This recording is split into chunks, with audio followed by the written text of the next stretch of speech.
Welcome back to the Leather Shop. I'm your host, Matt Roach, and I'm here for part two with my pal, Shane Bowman, aka Bo the Maker. Shane, welcome back for part two. Thank you so much for having me back.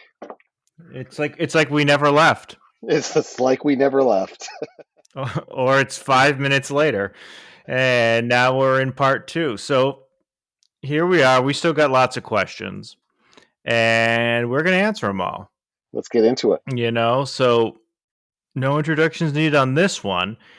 Let's see. What is your best advice for getting through a creative block? I'll let you start with that because you're the creative and I am not. That's a juicy one. Ooh, all Um, right. Say I, less. so I find the simplest problem, or sorry, the easiest way for myself, I'm speaking about for myself, to get out of a creative block is to do something simple. Something that generally is is easy to achieve. So, like speaking just in leathercraft per se is, say I've been working on a bag design and things aren't going well, and there's revisions that need to be required, but it's difficult to really to see where the problem is or to how to solve the problem. More often than not, I will leave it and go start a project, something small that I can just make, not so much without thinking, but not concentrating on the problem at hand. So essentially, set myself up to succeed on another little small project, a little sidebar, a side quest.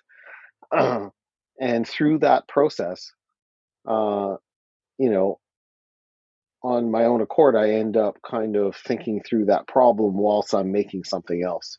And more often than not, I'm able to come around to a solution for it that way. And it's basically something that I already have a template for. I have tons of downloaded patterns that I've purchased from other makers with full intention in making, but just never really get around to them. I call it the kind of the rainy Sunday file, where I store all of these great patterns. And sometimes when I don't really know what I want to make that day, I'll just crack it open, print something out, and just start making. I'm Which nervous to see inevitably, who has more in their rainy day pattern collection because we both know that we are hoarders of digital patterns. yeah, and it's I find the more you stare at something, more often than not, you don't necessarily always find the solution, or the solution doesn't present itself as easily as, not necessarily ignoring the solution, but distracting your thought and kind of forcing yourself into a different position to kind of alleviate some of the stress of solving the problem and more about kind of creating again, because inevitably that's what we want to do, right? We want to make, we want to create, we want to have a thing at the end of our process. And sometimes just digging into one of your favorite pattern makers patterns and making something is what you need to get you over the hump and the struggle of finding a solution for another project.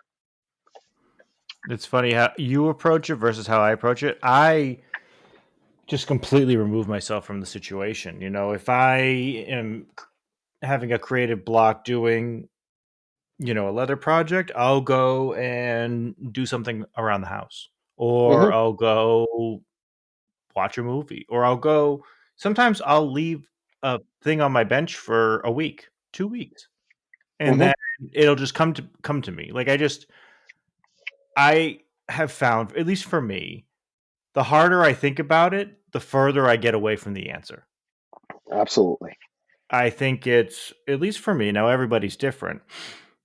I just give it the time it needs because unless it's for like a paid client and you need to do something that's different, but if you're trying to get the creative juices going and it's not working, then go for a hike, go fishing, go something that you're not thinking about that. Because I think sometimes the harder you think about it, the harder it is to actually get the answer you're looking for. A Yeah, lot of and times. I think another thing that kind of that to also realize is that your problem doesn't have to be necessarily your problem, right? Because we Yeah, have a great community, right? We have a lot of people yeah, in this craft that love helping when they can, and I have these conversations very often with other makers on I have this problem, I don't know how to solve it, what are your thoughts, can you see a solution, right? And we start ideating together as what that solution possibly could be. And sometimes there's amazing solutions, and sometimes we show up with donuts, and that's fine too. But it's about kind of embracing the community and and allowing them to be a part of the solution. Of everybody has a trusted circle of friends. Maybe they're not even a maker. You know what I mean? They could just it could be your partner, it could be a best friend, it could be anybody. But it's about bouncing it's about bouncing the idea off of somebody else, because sometimes you have to hear it out of your mouth in order to kind of accidentally stumble upon the solution. Um, oh, here comes my dog. Sorry. hey, nothing wrong with that. But like to your point too, is that and even if you don't have those people, and that was the hardest thing when I first started, and that was, I always say what part of the reason why I started the Patreon was I didn't have a lot of people at the beginning, and I was Hmm. fortunate I met some people that, became good friends that helped me save a lot of time and figure things out that I just didn't understand.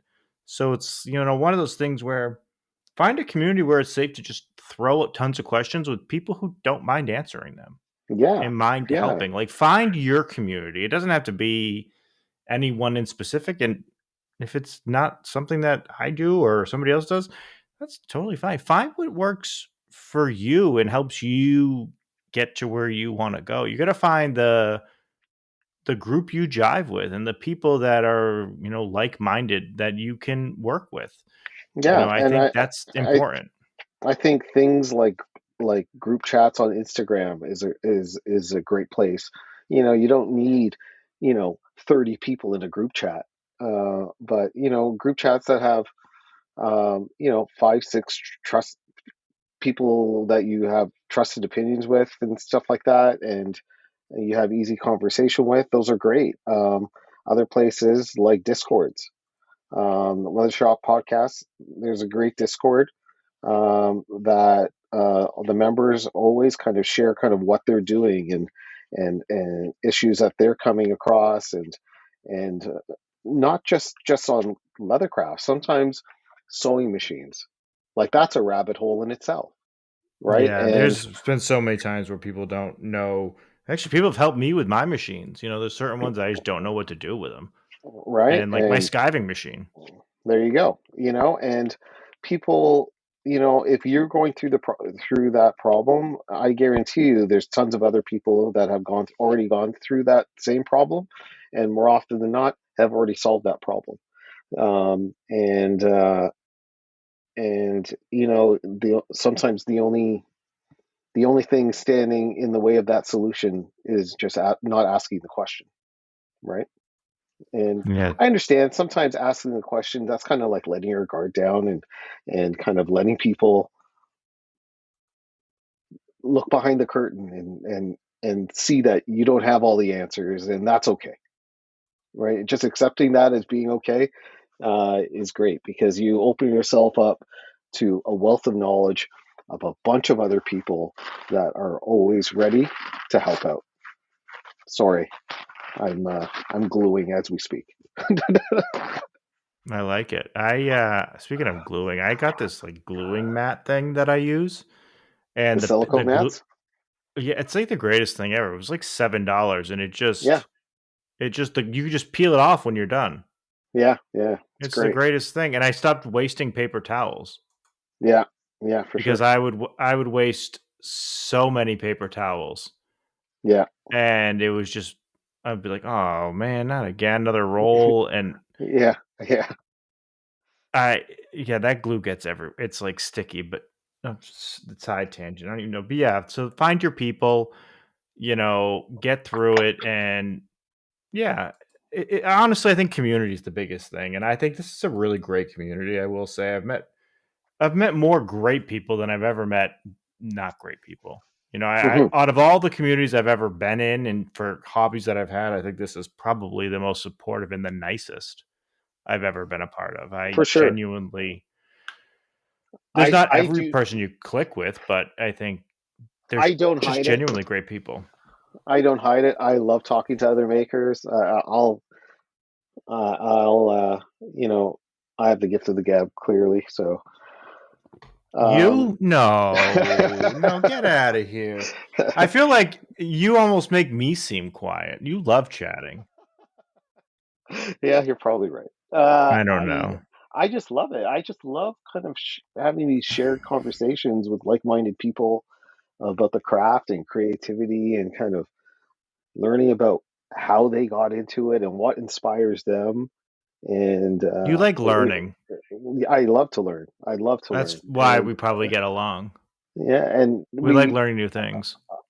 I don't think I'll ever we'll never ever kind of learn everything that we need to learn, because I certainly hope not, because then I have to leave and go learn something else. Um, Well, that's never a but problem. I'm never in just one thing either. I mean, I tie them all in for interests, but for sure, I never. Well, I mean, look at between 3D printing and all these things. Like, there's so many things, but I find a way to tie them all in together, and they all work together. yeah, Uh, absolutely. And it's finding ways to kind of translate other skills from other parts of your life into your craft is kind of what helps define and kind of shape your style, and as well as um, kind of give your design direction a solid path. Because whether we realize it or not, there's a kind of like a fingerprint that kind of goes along with um, these things that we do, right? so another question that came in was hand stitching versus machine stitching. What's your preference? I feel like that is the most controversial question in all of leathercraft. It's the Yankees versus Red Sox. It's the Duke versus North Carolina. It's no matter what. It's a controversial take. I don't know why it is, but it just feels like it's the white whale of things that people will. It's a hill that people are willing to die on. I don't know why. Yeah, I think there's space for both of them, and there's certain instances for both of them. for sure. But my take on that is yes, I like hand stitching. I use it often still, and I think there's a an elegance to it. I think it looks nice. I think it's extremely durable. I also find some instances it's just not practical. If I'm going to do a belt or a strap, it doesn't make any sense to me to completely do one whole strap that is going to take me 7 hours to stitch. Hmm. So Absolutely. it's not that it's not going to be nice and beautiful, and if you're making it for yourself to have forever, and you have 7 hours that you don't mind sitting there and doing, all the power to you. If your back can take 7 hours of that, bless. But Yeah, I think that to me there is situations for both, and you can do one or the other all the time. But I do think there's certain instances where a machine just doesn't fit in certain places, and it's just not you can't do some. I think there's universality to both of them, but not exclusively. Yeah, absolutely. I think there's like personally myself, majority of the things that I do are hand stitched. Why? That's a choice. I do have a flatbed sewing machine. Um, I find when I'm making something that has a super long straight run of stitching, like the interior of a tote bag, things like that, um, you know, absolutely. The solution for that is definitely to run it on the machine. Um, Generally, my rule of thumb is any outward facing stitching, for the most part, is what I hand stitch. Anything that would be interior, which is generally structural, um, I would definitely think about using the sewing machine to do that, because my time's valuable, and if I'm selling this item, for me to kind of translate my labor rate from doing a hand stitch run that might be 3 feet of hand stitching on the interior of a tote, and translate that into an hourly wage to include that in my price point, I'll never be able to pay myself because no one's going to want to pay $700 for a tote bag. Um, But also, does it change anything though when you're thinking about it? Like, if you're going to hand stitch versus machine stitch a strap, uh, if you were just going to replace them a new one, I'm just saying ROI in terms of if somebody was going to make, even if it was the highest end strap, and you were looking at it like if you machine stitch it and materials, labor, and the machine stitch costs say $15. right. How many times you'd be better off offering free straps for life Yes, absolutely. and charge the other price than trying to make one stitched, because is it going to make that much of a difference? Yeah, and I think it's also kind of like what is it that you value? What's important to you in that piece, right? And also what's going to be happening with that piece. Um, yeah, it's there's the other side of the coin where people say if you're using a sewing machine, can you call it handmade? And I'm like, listen, we're not making the thread. We're not slaughtering and the cow, skinning the cow and then tanning it ourselves. Like there's machines that they use to do all of that. Like it's I don't know there's why we have to machines. call it handmade. Why don't we call it like human made?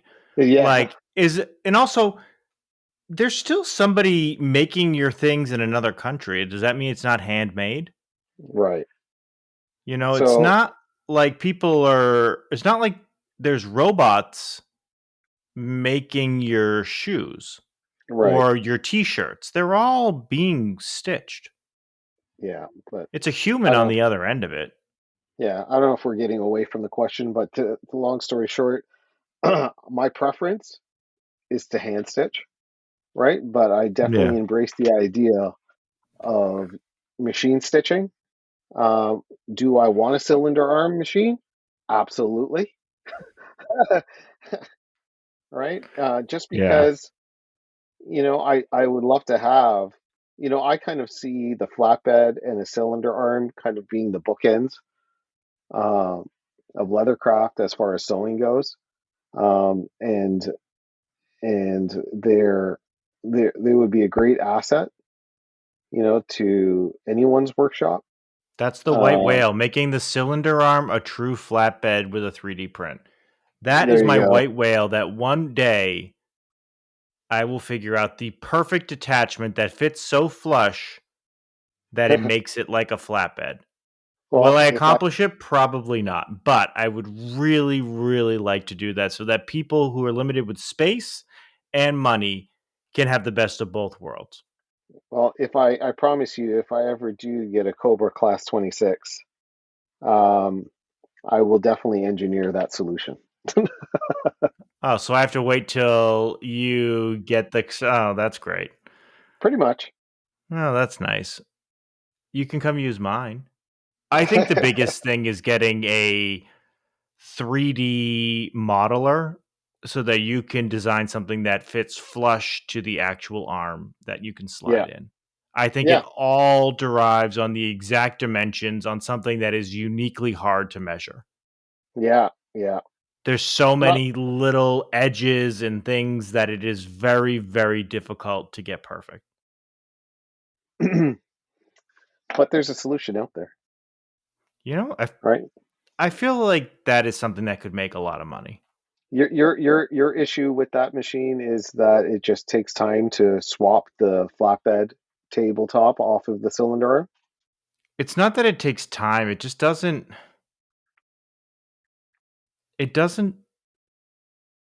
come in and out easy. It's difficult to do, and it works as it's intended, just not as good as it could. Okay. It could be better, but it's intended to be a helper and not a true flatbed Yeah. because they sell flatbeds. Hmm. And any industrial machine company is probably saying each machine has its purpose, so you should use it for its intended purpose.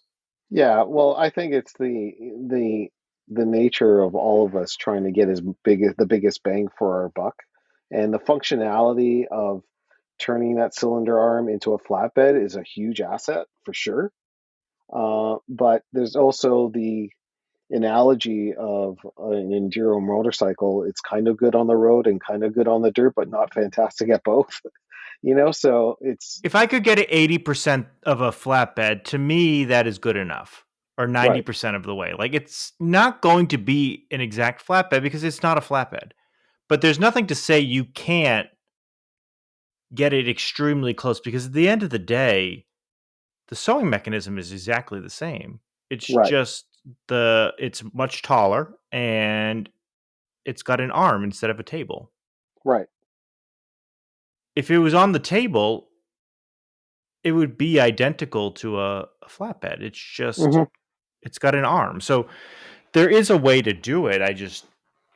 I don't know how to, and I don't know an easier way than if I was to do something 3D modeled. And then my goal would be to have it so that it could not have to come out. That's the other thing that's a pain. You have to get it to come out and it doesn't.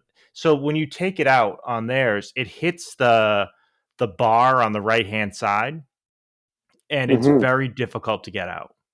Oh, I see. Okay. But I also don't think it's made to come in and out all the time. I think it's No. meant as a one-time thing to help you on a particular thing, Well, not I take it in and out, in and out, in and out. it also the cylinder arm machine wasn't designed with the purpose to be multifunctional. This is an afterthought, Yeah, 100%. probably. That oh, maybe we could add this to the machine, and unfortunately, because it's an afterthought, the engineering reflects that. Otherwise, they would have designed a very specific machine to be kind of a double duty machine, opposed to a machine that you could purchase an accessory with. And I also think most people, not everybody is an at-home person buying these machines. They are industrial machines. They're in Yeah, workshops, like they're in exactly. warehouses. They're in places where they're using it in industrial ways to work 8, 10 hours a day. Right, And that makes exactly, sense. exactly. It's a workhorse. It'll last you forever. I think that's more of the rational explanation is that Yeah. It's not these designed for aren't that. designed for hobbyists that want to flip flop between uh you know Yeah, 100%. But it would be nice, and for me, it's not necessarily just financial. Like if I save my money, I could get it. The problem is I actually don't have any space to put it. I knew that right, when I of got the course, skiving machine, I only had space for 2 machines, right, and once the second machine was there, I have no more space. right, So it's either figure out a solution with this or just don't have it. yeah, yeah, So you have to for sure. engineer your own better solution. Hmm. Uh, and I don't think they worry about having this be good because I think people are going to buy a flatbed if they're going to buy a flatbed. Because Hmm. this isn't meant to be the solution I'm trying to come up with is not for the person who's working on it 10 hours a day. Right. You're still if you're Absolutely. working on it all day, you're going to buy a flatbed. You So know what I mean? taking it It's back to the original question, hand sewing over machine sewing or vice versa, the answer is yes. Do yeah, what both. do They what yeah, suits do what you. you like. Yeah, they're Do both what great. suits you.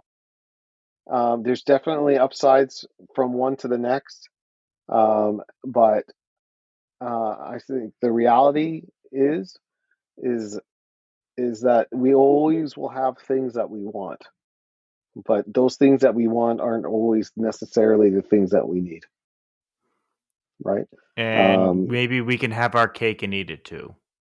that as well, and keeping in mind when you get a sewing machine, that's another skill that you need to acquire Yep. because you can't show up and just run a machine and your work's going to look lovely because it doesn't work that way. Nope, it's It a relationship. It's a there's a lot of blood, sweat, and tears, and it's gonna have its days where it doesn't like you. Yeah, yeah, and sometimes it's your fault, and sometimes it's the machine's fault, and sometimes it's your fault because you didn't take care of your machine.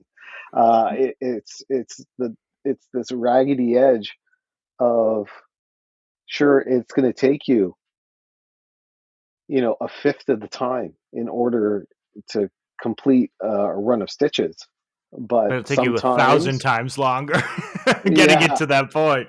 yeah, exactly. So Yeah, yeah. and if anybody does get one, the one thing I can't emphasize enough is even if you're not using your machine all the time, make sure you're still oiling it. Like, don't be that person that doesn't use it for 6 months and doesn't oil it or doesn't maintain it because for the investment that it is, make sure you take the 30 seconds to oil it because I have seen so many people complain like it's not working right. It's not working right. Well, when was the last time you used it? Well, I don't know, maybe a year ago. And do you live in a cold climate? Yeah. Okay. Did you oil it? No. Well, what did you expect? It's like you left somebody outside without a jacket, and you didn't give it water. You didn't like you gotta maintain them. I've seen so many posts on forums of people who just didn't maintain it, and then those Hmm. things, those cotton, like whatever the rope is on the back, splits, and it just people have so many problems when they just don't do the basic things. Like take that 30 and seconds. and if you're going to get one, find other friends that have one too, because Oh, 100%. Yeah. they're the greatest tech support you'll ever have. And if it's a weird problem, they've probably been there. Yeah. Remember the one time, I don't know if you were on that call where I had, God, it must have been a quarter of a roll of thread that was just it wasn't coming out and we couldn't figure out where it was going and we took off Dan from Skinner Maid said, "Well, take the side cap off. Let me see in there." So I show him it. I take it off and it had to have been 200 feet of thread that was in there. The There you go. machine had just been absorbing it and eating it and it was just going into the machine and it took me a good 5 minutes just to pull it all out. That's insane. Yeah, That's insane. it was absolutely nuts. So, somebody else wants to know what is the biggest bang for your buck tool purchase? Oh, biggest bang That's a for your buck tool that, purchase. that's a good question. I think Um, I don't know. hmm. I guess it depends on what you make. Yeah, it definitely depends what you make. Let's okay, so let's go small goods like wallets, Should we do it wallets, bang for your notebook. buck like big purchase, small purchase? Like sub 500 over 500? No, I don't think so. I think just kind of use. Uh, I think use to value Yeah. equivalency. I think one for me for small goods, wallets, notebook covers. Um, what else? Even seams in bags and small purses and stuff are it's actually these parallel pliers. These are not the fancy Amy Rourke ones. I'd love to acquire those one day, but these are just a pair of Amazon special parallel pliers that I've applied some leather into, into the jaws to make them soft, and it's Maybe we can perfect provide for people with a link to it so they can buy it. I'll tell me the absolutely. I'll name send you and the link. we'll yeah. But the beauty of these is that a lot of these you can find in antique shops for next to nothing as well, and they're a little bit wider and they're used for bending sheet metal.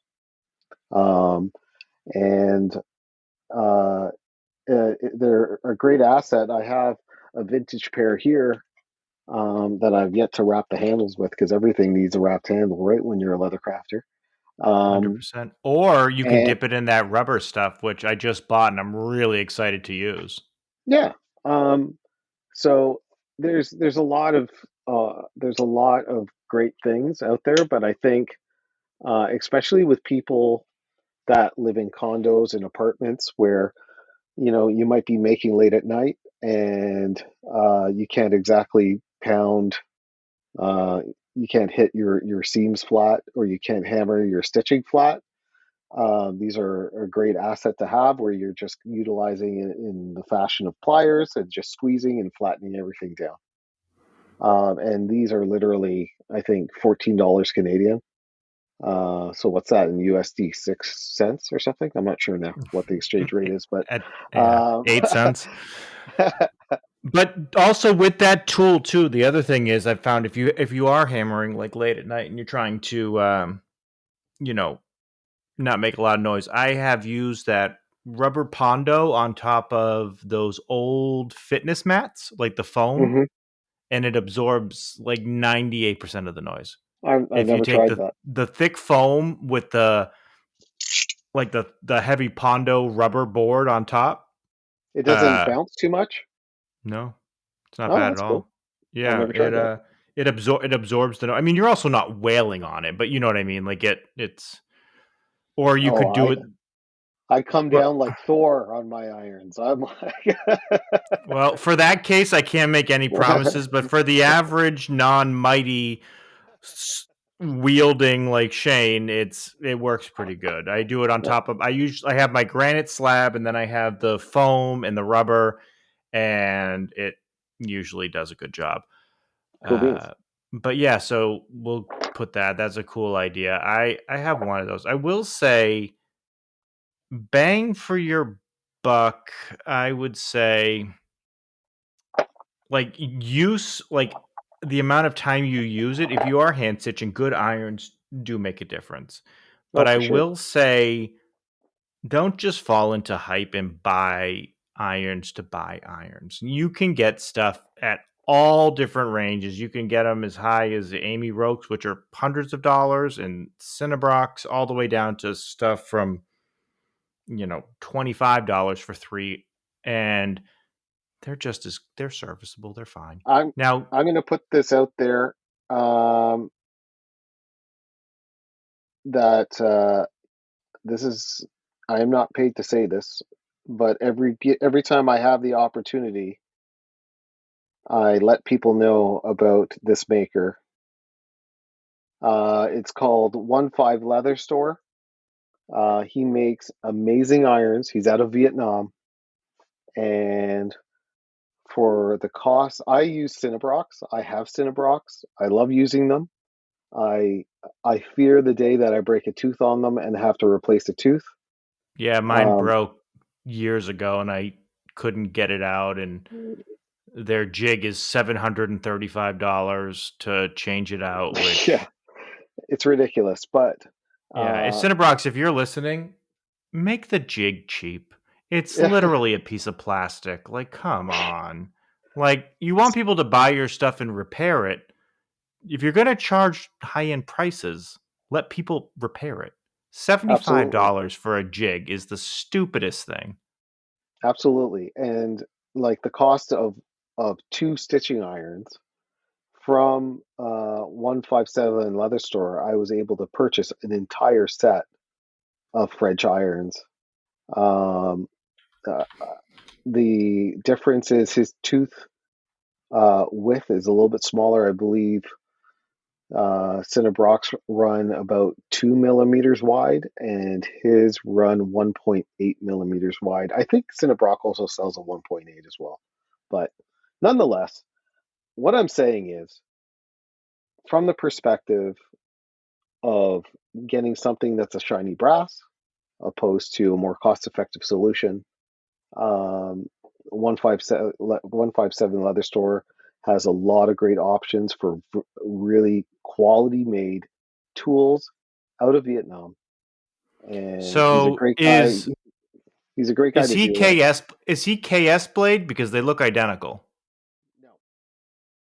No, no. He. I also bought these quarter round punches. I'm showing Matt these quarter round punches that I purchased from him, a full set. Yeah. Uh, and they're one. It's six pieces of six different diameters, ranging from 22 all the way down to 5 millimeter radiuses, I Yeah. think. Let me see. Yeah, 5 mil or quarter inch or 6 mil. And that was like 150 USD or something like that. And they're super stout, laser sharp. I have not had to sharpen them once. I haven't even stropped them in 7, 8 months, maybe a year. And these quarter round punches, I just use hand pressure and I cut the corners with it.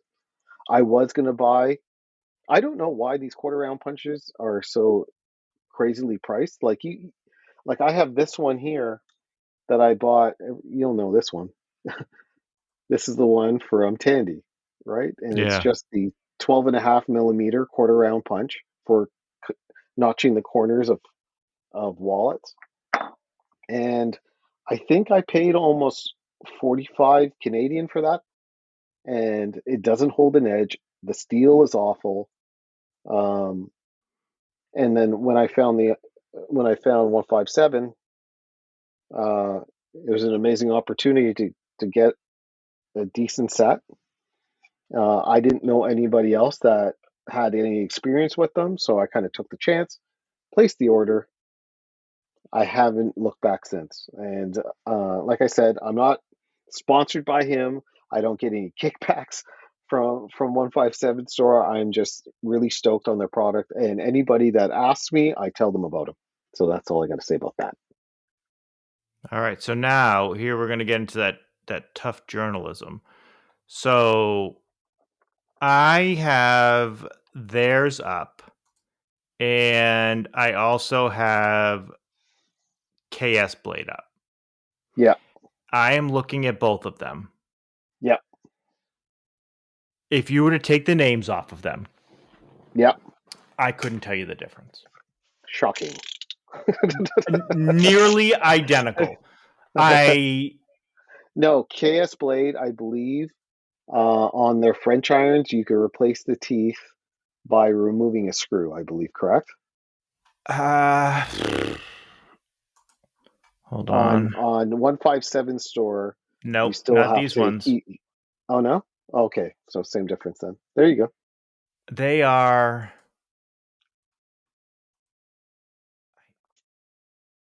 I don't even I honestly think there's like 3 people in the world that make all these pricking irons, and they have 100 brands. Hey, possibly. I All I know is what I've experienced, and thus far, I cannot complain.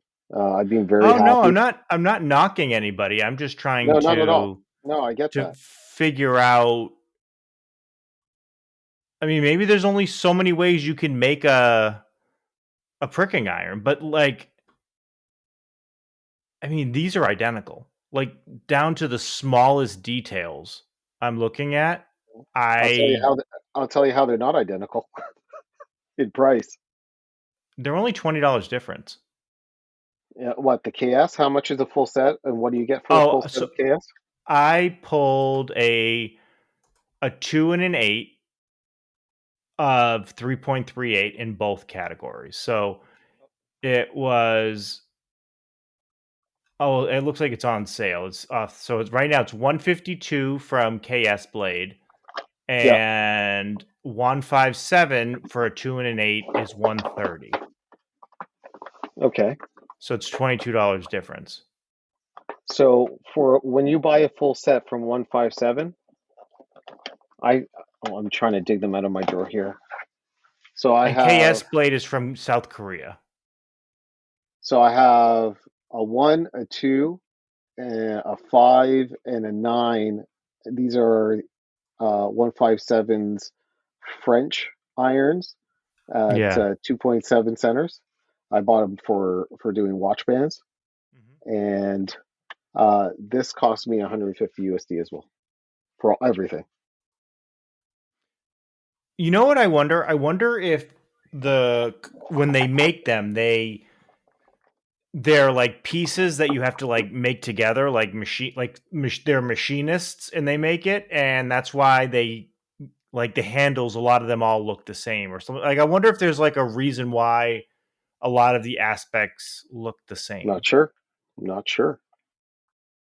There's got to be something. There's got to be a reason. Or maybe it's like the steel comes that way, or I'm not sure.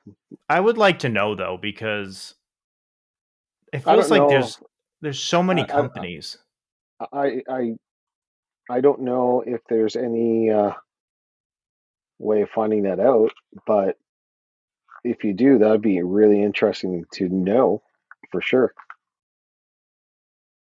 I'd love to learn more. I guess I'd have to find somebody who speaks English to do because I think a lot of the factories that do this are based out of Asia. So as long as there's somebody who, if any of them listen, I don't know, maybe they listen. I don't know.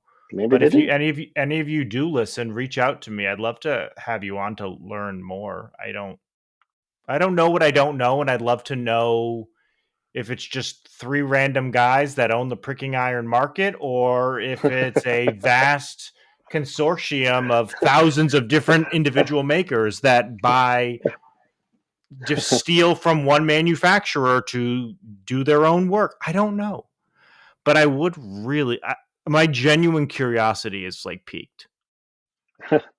Like I would really like to know. But yeah, if anybody listens, reach out. I would I'm love to know more. I've had great experiences with my purchases, and I've purchased the quarter rounds.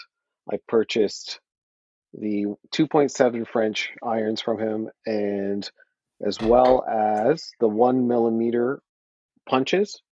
Yep. Uh, and They do seem like good pricing. I uh, will give you that. They seem like they have good pricing. great pricing. So far, I haven't had any issue with the quality, and the service has been great.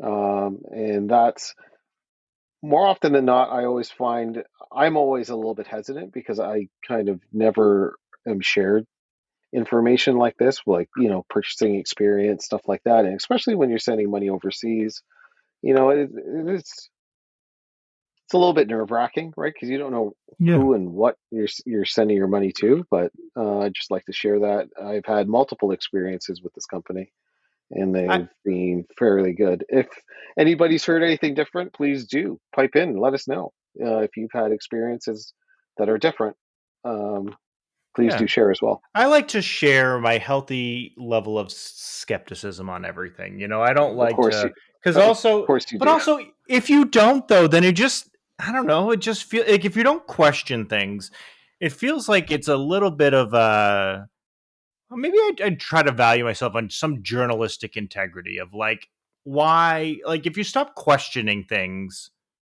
I Hmm. don't know, maybe you lose your curiosity because it's not like any of these companies pay me. So I feel like Yeah. I can ask questions in a way that like I want to know more. Like I'd like to learn about it. Where there's probably like some guy going, "Stop asking these questions." Like Yeah. it's like you don't open Pandora's box. Don't let him know it's just Jim from accounting who's making all of these things. It's one guy named Jim, and he just owns a factory. And he's probably not even international. He's probably just like a guy in like Iowa that has his own little factory, and He's like, he's got this vast enterprise running that, he drives in his Ferrari to his little factory. Uh, but if you are Jim and you own a factory, come by. I just want to know more. I don't fault you for having 1,000 brands. I don't, because I have maybe 6 different brands and they all work great. I don't actually have one that I find is terrible. If I'm being No, honest, they're all well made in their own right. yeah, and I think it's also knowing how to use your tools, Yeah. and learning how to use your tools. I think there's a lot to be said. There's that's why it's the question of value to tools.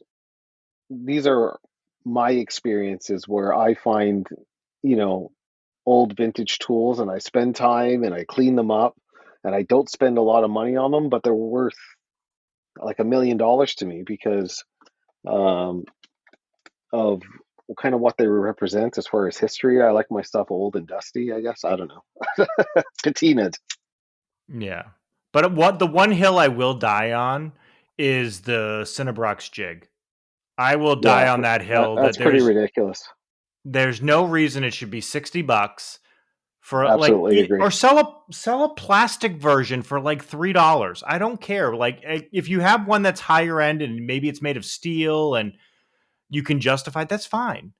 But there's no reason you can't sell a cheaper option so that people can repair your tools in an affordable manner. Like it Absolutely. shouldn't cost 50% of the value of the tool, or no more than 50% of the value of the tool to I'm repair it. kind of I'm kind of surprised that a maker just hasn't kind of started lasering these things and made them available yet. Or maybe we can Just find saying. why don't we just make a 3D printed one and just give it away for free? It seems Could like do that. it should be easy. It's just the angle. They're just at, like a 45-degree angle, and we have the width of the iron, Yeah. and we can just give it away for free. Then I'd feel better about myself because I can't tell you how much it annoys me that to replace it costs almost as much as a brand new tool. Is this your way of saying Cinnabrock, come at me, bro? Is that what you're saying? No, it's about like it feels like it's greed on steroids. Yeah, I Like get for a 4-prong pricking iron, it. it's We've really got on. $75. We've really gone on to a rant on this one. I mean, I'm gonna go to the next question, but now I'm on their website. Now I'm digging. But like a 4-prong pricking iron, one pricking iron is $75. Yep. The jig to repair it is $60. Right. Why would you even bother repairing it? That's a Yeah. disposable product at that point. Yeah. So you're just Pretty throwing crazy. it away. It's pretty Like that crazy. that bothers me. And to be honest, they probably have one of the best made handles. I really enjoy their brass handle. I think it's a beautifully made product. I don't want But it to just sound like I'm crapping on them, but that particular thing is a cash grab. and plus you haven't included the repair teeth. Yeah, I think that's like $4 or $6. Well, for the $60, you do get a couple teeth. Oh, dang. Yeah. There you go. Otherwise, if you need to buy a tooth, per tooth, it is, let me see. One singular tooth Mm-hmm. is starts at $7. All right. See, this is a lot of important stuff to know from the perspective of I'm not buyer even gonna beware type stuff. I'm not even gonna yell at them at the $7 to $8 per tooth.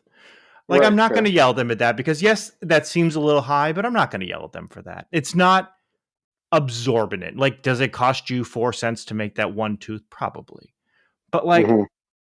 like sometimes for small things, you pay a little extra because of the convenience. I'm sure it's a pain. I'm not gonna kill them over $8. Yeah. But $60 for something you could have made out of plastic, because all you're doing is you're just setting it at that thing. You're just literally Maybe putting it in there so it's the right angle. That's it. maybe it's made out of metal because you have to heat it or something. I don't know. I don't know. I'm just making stuff up now. Okay, I have no I idea. I I don't know, but that really You're grinds getting my you're gears. getting fired up. This has bothered me for a long time though, and I don't it's irrational how much it bothers me that it's so expensive for something so stupid. Yeah, Like, like, why can't we ever do like we all complain about tools how aren't made how they used to be, and we yeah, want people to make them in a way, and I know I'm bashing them, but they do make a quality product. yeah. They do. They do. Like I their love hand using my Cinnabrox, but yeah, their handles are beautifully made. I have no complaints about it. But I do have a complaint that the repair is not fun. I But was no, looking at the Amy Rourke irons. Those look really nice too.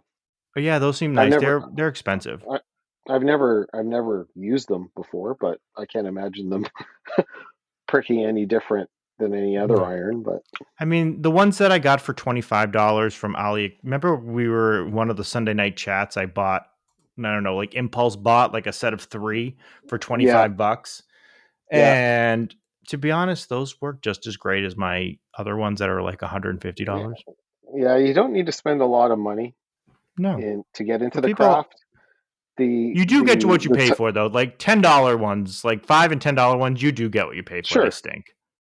sure, but at the end of the day, you're in the craft, and Yeah, the challenge is really kind of navigating your way around all the chutzpah around all these shiny things, right? And like the dream factories of the world and stuff, where all that stuff is beautiful and it looks lovely to use. Like the it's about the measurement of how badly you need these things, and as much as we all would want them, um, it's not a necessity, right? Uh, some things definitely make your maker experience better, um, and that's why again community is huge, right? I think it's about asking the questions, putting it out there. What do you know about said item, right? What's your experience? Is it worth it? Sometimes people say it's worth it just because they've already wasted the money and they have to justify it, so they say it's worth it. But yeah, you have to navigate yourself around that and kind of um, you know that you're making the decision because it's your decision and you're not sharing a brain. I think is the most important thing. yeah. Don't let some dope on the internet tell you you need something like us. Like, Yes. don't it just because we say we like something. Don't go out like don't you know. No. You can let it you can let it be a part of your decision, but I think that that was a problem for me too. And I'll admit I'm susceptible to it. I bought things because of things I saw online where it Sure. seemed like it was shiny and I needed it and it would really help change my stuff. Did it change anything? No. Did I buy it? Absolutely Yeah. not. Did I regret it? Yes and no. Some of them I still use. It's fine. And mid sentence, we got cut off because Totally not my fault. it's 100% Shane's fault. Totally not my fault. His headphones died. He was tinkering around with stuff. And I don't know. We were complaining about something. Oh, yeah. Don't listen to bums like us. And then we started to move on to a new question, which is what is your thread of choice and why? And this is a question I love because you know me. How many different thread companies have I tried? All of them. Oh my god, I have tried. I am on the quest for the perfect thread, especially for when it comes to baseballs. I've been trying to find that forever, but I like trying different threads. So I'll let you go. Where is your go-to thread? My first thread of choice always is Vinymo. Okay. Thread out of Japan. I love it. Um, More so, the thing that I love about it the most, for me, I'm actually stitching with it right now, is it's super smooth and it has a sheen to it. And I like the aesthetic on my finished pieces, but it's hella expensive. And it comes from Japan, and it's hella expensive. If I didn't mention that. But another my next go-to thread, which is a great thread, is actually what is the brand name of this now? Like, what is the Buckle Guys thread? Is it Drummond? No. I I like probably from the same factory. I have no idea. Um, it's a great thread. You get a ton of it on a spool, and it's like half the price. Yeah, thread's Uh, another one I don't understand. It's Dunmore, Dunmore uh bonded nylon 66, also and there's so many people who've told me about all these sites where you can find almost identical. I think it might have been Dan. He buys like guys who work in the garment industry have told oh, me where they get interesting. thread and you get it for like pennies on the dollar. That's amazing. That's But amazing. you got to know where to look and it's very because everything uses thread. Of course. But he had or somebody showed me one where it was almost identical to one of the ones I was using. Um but yeah, I like Vinymo. And I also like that it's versatile. Yeah, absolutely. Um, you could get a half pound spool for $6.25. Yeah, it's not bad. It's a great price. I think I've bought some of those for like smaller projects that I'm going to use for machine stitching. Hmm. So like if just it's a So color I'm going to use just a little bit. so for the Dunmore, I use their 135, Tex 135, whatever diameter that is. And with Vinymo, my go-to is Vinymo number 5, which is kind of comparable to the 135 in my opinion. I find the Why don't they one have a why does every company have different sizing? I don't ah, understand it. Do you I understand don't that? know. No, I Is it don't. like a yeah, I don't understand it at all. Uh yeah, I don't understand why, but that is a good one. But yeah, I don't understand any of the size. And I also don't I wish there was a conversion chart. Do you know if there's a conversion chart? I'm not sure.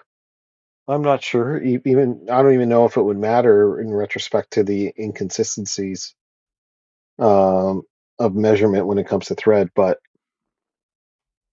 it's a definite kind of head scratching situation there. Yeah, so those are two good ones. I will say I agree with you on Vinymo. I do like that it's uh, versatile and that you can use it for hand stitching and machine stitching. I kind of like that. Yep. Um, and I will say it's a good that's a really good one. And also anything from Japan. I feel like the Japanese they're living in like year 2100. Hmm. They're they're the best. I'm not Yeah, even Japanese. I don't even there's oh, I do know about Japanese people, but I just feel like they put out great products. um, and there's that other one I've heard about, but I've never used. It's on a brown spool. They make a linen thread as well, but they also Oh, have a a chinois or something or that's right. That's fairly popular as well. I've never used it. When I first got into the it's craft, really expensive. Really when I expensive. when I first got into the craft, I think my story's very similar to a lot of people. I just used Tiger Ritza. Ugh. My go-to on that was a Tiger Ritza number 8 for the most part. I used to use number 6 occasionally, or sorry, not number 8, uh, 0.8 millimeter or 0.6 millimeter. Um, but that's a great thread to use if you're starting out until you can figure out what you like. The biggest problem, I'll never forget the day. I was listening to a live with Dissonant Smithing, HFA Goods, and they were talking about threads, and I didn't really know about Vinymo, but they showed it on camera in their live. I was like, wow, that looks amazing, just because of the sheen. And I just kind of took their word for it, how much they enjoy using it, and I ended up ordering some that night. But it was like, it doesn't help that I'm purchasing in Canadian funds either, and I bought it out of the States. But let's just say it added up really quickly. Um, but that being said, I haven't changed my thread to this day, so I guess that accounts for something. Yeah, no, I like that one. I really like I don't know how to say it. Masai Maisie. Hmm. It's like Meisi. Out of all the ones I've used, I think that's probably my favorite for hand stitching. Yeah. I do like Vinymo for machine stitching. I think it's a really good one. Leather Machine Co. has good uh, thread for stitching, machine Hmm. stitching. I've enjoyed theirs. I I'd like heard to try more. It's expensive though. Texo's got uh, they have their own brand of thread as well. I've never used it. I want to preface when I say it's expensive, not Leather Machine Co. thread, just thread in general. You know, if you want to try a bunch of different brands, you know, they usually are in a full spool or a half spool, and it's expensive. You know, $25 a color to keep trying out different ones. As a Um, quick. yeah, and I think it comes down to preference, the type of things you're making. But hand stitching, I tend to like Masai or Maisie, and honestly, companies, if you want to send us stuff to try, I love trying things. It's just the problem is it gets expensive. Like I love to share the ideas with people, but honestly, it's expensive Hmm. to try different things. Yes. Um, but yeah, uh, I have no issues. You know, we could probably add another. See if we have any more questions. I know we're pushing through all of these. Let's see here. Let me see any last ones. I don't think there's really any ones that We we had like haven't 40 done. questions. Well, we've talked a lot, and a lot of them overlap. Oh, okay. Um, and I tried to keep up with all of them. While you're over there sitting, stitching away, I'm over here trying to. Yeah, you're like living your best life over there, and I'm trying to wrangle all this together over here. Um, I'm just do the you? answer guy. Yeah, sure. Do you have any You're the question guy. Do you have any suggestions for a beginner at pattern making? Yeah, I absolutely do. Run. Um, Run no, far, run fast. no, absolutely not. I've actually recently had conversations about this with a few people that are really interested into learning how to make patterns. Um, Pattern making for me, I'm not going to say it comes naturally. It comes with experience from what I do for a living. That being said, um, you know, with enough time in the seat, anybody can design and make a pattern. And with enough patterns, you can make amazing patterns. The easiest way is to ignore technology, right? Don't worry about Illustrator. Don't worry about leathercraft CAD. Don't worry about uh, any kind of software in order to lay it out because you're wasting your time. Um, my suggestion is if you have an old bag that you love, take it apart. If you could go to Goodwill and buy an old vintage bag that has great shape, form, and silhouette, take it apart, right? And use those components onto lay those components onto a piece of cardboard and trace them out. All right, start there, um, and then you can then make modifications to those flat panels and make the design your own. And ideally, if you end up doing that a couple of times and you end up kind of creating new things out of old patterns and you enjoy that process, then maybe start thinking about creating some of your own patterns. And I would still stick to just dollar store Bristol board or heavy cardstock um, paper to make these patterns on and doing it with a straight edge um, and a pen and paper uh, because I feel, in my opinion, designing is very kind of is a very much has a lot to do about feel, right? And kind of doing it with your hands. because unless you can do it with your hands, you won't be able to translate it to a 2D model through Illustrator, stuff like that. And I think people sometimes think that, like, if I just knew how to use Illustrator, if I just knew how to use some type of a CAD software, um, that would help. It might. It might. More often than not, though, I think people need uh, to seek discomfort a little bit, right? And it's much easier and less dramatic to make mistakes with pen and paper than it is to fight your way through a piece of software that you don't know and then print it out and realize the last 3.5 hours that you've spent dedicated to creating this pattern is all for naught because things aren't lining up.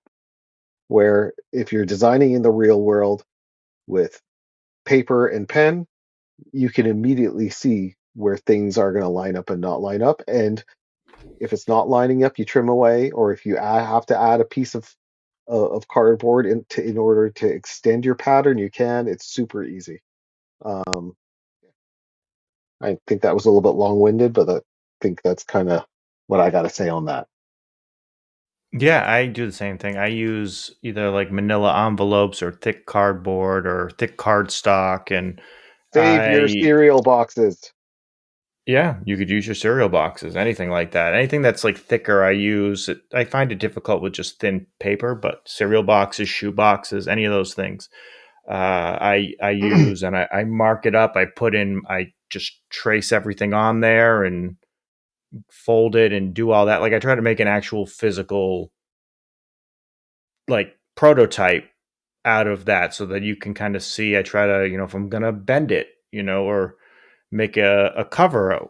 I used a manila envelope when I made my notebook cover, and I just folded it around to make sure I got the seam correct and everything was placed appropriately. And it was spot on when I was done because it was an actual physical model that I could put together with, the actual product. So I always would recommend people do that. Don't I agree with you in the sense that don't do the whole uh, fancy software first because you don't need it. You can just take paper while it's slower and probably not as exciting and you know I think can't it'd do be as much. Yeah, you can do everything you can with paper. absolutely, and it's very kind of immediate, right? Yeah. You draw a line, you cut a box, you have it in front of you, opposed to you're drawing in digital space. I think that's right. I'm not sure. Yeah, you just need It's a more, yeah, a it's much cutting more mat. tactile.